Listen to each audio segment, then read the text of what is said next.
మగపిల్లలకి అంటే నేను తప్పు చెయ్యని మగపిల్లలకి నేను చెప్పేది ఏంటంటే మీ వైపు తప్పు లేకుండా కూడా మీ భార్య పెళ్ళైన తర్వాత మిమ్మల్ని వదిలేసి వెళ్ళిపోతే అనవసరంగా మీరు కంట్రోల్ తప్పకండి. కంట్రోల్ తప్పి వాళ్ళకి ఎవిడెన్సెస్ క్రియేట్ చేయకండి. మీరు చేయాల్సిన పని ఏంటో నేను ఇప్పుడు చెప్తాను. ఓకే. చాలా క్లియర్గా మీరు ఒక అడ్వకేట్ దగ్గరికి వెళ్ళి ఫస్ట్ ఆ అమ్మాయికి ఒక లీగల్ నోటీస్ పంపించాలి.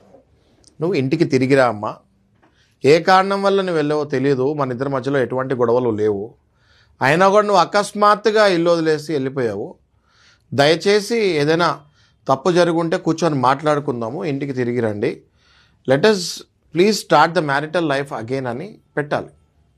ఏది ఒక అడ్వకేట్ని కలిసి లీగల్ నోటీస్ పంపించాలి. ఆ లీగల్ నోటీస్ జనరల్గా మనం పంపించినప్పుడు చాలా అందులో విషయాలు కూడా రాస్తాం.